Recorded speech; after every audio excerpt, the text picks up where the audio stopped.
Hi Virgo, welcome to Higher Source Tarot for your weekly tarot reading. This is for the week of December 27th through January 3rd for all Virgo, Sun, Moon, Rising, and Venus. And if you're new to the channel, I post new readings every Friday, and then I usually will post another reading on Monday or Tuesday. So if a reading doesn't resonate, you could watch another part of your chart, or you could just check back in a couple of days and watch a new reading. You could also look at older readings if a title speaks to you in some way, and watch a reading if it just seems to click.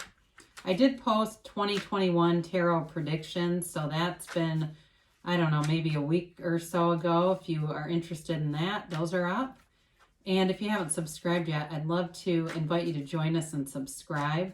That will help you to know, too, when new readings are posted, in case there's a bonus or something. So let's begin and get the guidance for Virgo, please. What does Virgo need to know? What messages do you have for Virgo? Sun, Moon, Rising, and Venus. So we will do our tarot here, then we're going to do an Angel Answers Oracle card reading, and you can ask a yes/no question or a timeline on that. You begin here with the High Priestess, the Eight of Swords, the Five of Pentacles, and the Page of Pentacles. You've got the King of Wands, the Nine of Pentacles, the Ace of Wands, and the Fool. Well, I very much like to see that. Even once I pulled that Five of Pentacles, I thought, okay, well, there's movement away from restriction. I do think that you have somebody here who has some hidden feelings for you. There's somebody here that is not telling you something, but I feel like the energy is going to do something to break that free, okay? You've got here Taurus, Capricorn, Virgo. You've got Fire, Aries, Leo, Sag. You do have a little bit of air with that Eight of Swords too, but we begin here with the High Priestess, and you know it's a card of great potential, but there's mystery involved with this, and I feel like there's something mysterious here. I feel like you have an intuition about it though, like you know, but there's some part of you that questions or kind of second guesses something. So allow yourself to give yourself the answers. The High Priestess represents your inner teacher, that inner guru inside of you, your higher self, who really knows all the answers. And the High Priestess is a card of great spirituality, of, you know, if you look at the card closely, she holds the book of Torah on her lap. She holds the laws of life, or the laws of the universe, in her lap. You have access to every single thing you need right now. So if you've been stuck in a dead-end job, if you've been wanting to leave and not moving forward, you're going to have a breakthrough here and a new opportunity. If you've been stuck in a rut, kind of just socially and not feeling great either, again, you've got new passions showing up here, and you've got cards that indicate travel and freedom.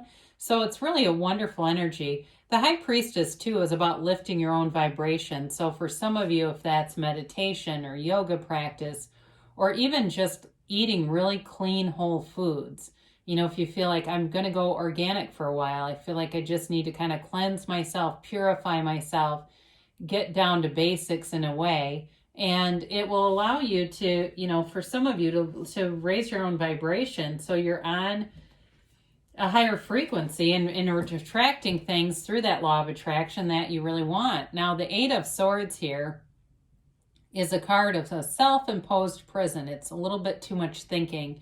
Our friend Eckhart Tolle calls it the great addiction to thinking. And so it can be really overthinking a situation. It also can be not seeing a solution when there are solutions. This card, too, can be associated with shame. So if you've done something, like you did something that created a job loss or anything like that, some kind of a loss in your life, and there are people around you who have blamed you, walk free of that nonsense. Okay, we have one life here, and this is our Earth School. We are learning, growing, developing souls. And on the soul level, spirit, your higher self, doesn't care about that one situation. So if there's some area of your life that you have someone, or even a lot of people, because really this card represents many people at once, that creates a sense of guilt for you. The Five of Pentacles is actually a good card to have show up, because it's you separating from that larger group. It's you with some trusted companion walking away from a situation that isn't for you anymore. So as you walk free, you're going to have new opportunities show up, and you have it many, many times. So if you leave a relationship, I feel like you're going to have an influx of money. And maybe it's a divorce, I don't know, but there's something here that shows an increase in money for you multiple times here. So if you're worried at all about money, or it was a job that was lost, whatever you're walking toward, it has so many more opportunities for you, and even security in the long run. So the Page of Pentacles brings in an offer. Now in a relationship, it could be the beginning of a relationship, the development of one, but there's an attraction here, and there's someone who thinks a lot of you. They have respect and they admire you on some level. If it's at work, again, there's this feeling of admiring you and respecting you. If you are looking for a new job and you get an offer for one, I feel like they see you as a real catch. They see you as somebody who brings a lot to the table, and they're excited. So especially if you've been in a negative energy where there's a lot of conflict and stuff, you're walking into something that's a lot more upbeat and fun, and people don't take life so seriously in a way. They don't take themselves so seriously. How about that? So with this King of Wands, this is kind of an interesting card to have here with the Eight of Swords, because he's the king. He's not that patient for people who won't take action. He's kind of that pull yourself up by the bootstraps. If I can do it, so can you. He's that king that pushes you along into acting. So for some of you, whoever you're attracting here too is very confident. But I do feel like they are encouraging, much like that Page of Pentacles. They want to motivate you. They could be some kind of a coach. They might even coach like youth sports or something like that. Maybe they're a teacher coach.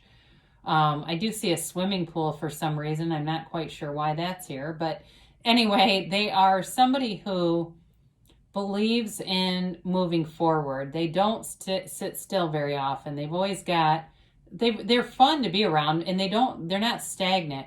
With the whole pandemic, this is not the person that bitches and whines about restaurants being closed. They go and make fun, and they have fun, and they create energy wherever they are. So this could also be you too, by the way, in especially if you have fire in your chart somewhere, and creating new opportunities for yourself. So the King of Wands is a great card to have with something like the Eight of Swords being present. So you've got the Nine of Pentacles, and she is the single lady, but she stands in her own paradise. And this woman wants for nothing. This woman is not lonely, I can tell you that. There's plenty of people, and it doesn't matter if you're a guy. So I know sometimes the tarot swings, and it sounds like it's swinging in women's favor, but these are all characters. They're truly genderless characters, but they're representing something, and that is a lifestyle of someone who, it reminds me of like Sophia Loren or somebody, who's very beautiful and wanted and, happy. She's happy on the inside. So for some of you too, this is all about material manifestation. It's getting a car. It's getting a, if it's exercise equipment you want, I know it sounds strange. You're getting a Peloton, it's that kind of thing where you don't settle for less either. And so you get your mind clear on what you want. You have this magic wand here. So you wave your magic wand. You release the resistance, and all things are possible for you, Virgo. Everything's possible here with this kind of energy. There's nothing to fear. There's nothing to hesitate. We just act and move into action. So the Ace of Wands can be a card of an apology coming too. So especially with the Eight of Swords, if there were too many opinions being given, you may have at least a couple people who come back to retract theirs. And so we just have to do our best not to adopt somebody else's opinion, because the Eight of Wands gives you the energy to really create your own reality and recognize that everything around you is a physical manifestation of you. It is an inside job. And so with this kind of energy, you go into action. You get those intuitive thoughts with the High Priestess. You take the inspired action and you create. So it's a new journey, a new opportunity. I mentioned before travel is indicated. And I don't know if there's somebody here who's like thinking about selling all their stuff and traveling. If you've got a teleworking job, especially if it's teleworking, there may be an opportunity to kind of live this. It looks like a very exciting journey. I mean, really to kind of go move around from place to place and not be particularly tied down. And the Fool's free. The Fool is infinite potential. It is entering the field of pure potentiality without a shred of doubt. And it's moving forward. And there's a sun here that tells you the sun, you are in the sunlight of the Spirit. You are being divinely guided. There is a purity to this. There's an honesty and an integrity about it. And it's really you in the purest form of your source. Knowing that you can have, do, or be anything. Knowing that you've learned from your experiences. And you don't have to be afraid of anything. So we will do our angels here. But it's a beautiful reading for you. Because whatever resistant energy you're walking away from, it really does deliver you into a rebirth of sorts. You know, the Fool also always shows up when you have a transition, okay? So that's a key in that there's a transition coming for you here, Virgo, coming ahead. We do have nice aspects for 2021 if you haven't watched that yet. So that may be a key to this too. Let's get a yes, no, maybe here. Whoa. Romance. Well, I did say there's passion here. You know, that may be possible too, that any new relationship with that Page of Pentacles, the Nine of Pentacles may be about romance and sort of in that material way. Flowers, notes, cards, nice gestures, that sort of small gifts kind of thing. You've got abundance though. So as you move forward, again, I feel like you're being launched into this sort of new, abundant energy field, and it's really nice. You've got get more information. So something with that Eight of Swords and the High Priestess. I said you have a knowing. There may be something more concrete than just your own intuition that shows up, and that clarifies everything. So you can walk free of that Eight of Swords. I do feel like they just said someone will be vindicated. So if you've got something where somebody pinned some BS on you, and you're like struggling to get around it, you're going to be, the truth's coming out on that within the next few months. So you're manifesting right now. You've already got momentum and things are coming forward. You're leaving something behind, but whatever comes in fills that void and overflows. Now, this card, I swear to God, I asked for this readings ago. There was a coincidental reason for it, and now it keeps showing up constantly. So it's kind of funny to me because here it is again. There's something better. And the reason why it came out before was there was something in the reading that led me to say there must be something better here, that you're on this journey towards something better. So it doesn't mean you don't get what you're asking for, but the universe wants to bring in something even more robust, richer, fuller, and better for you. So allow it to be so. I love you, Virgo, and I'll be back again soon.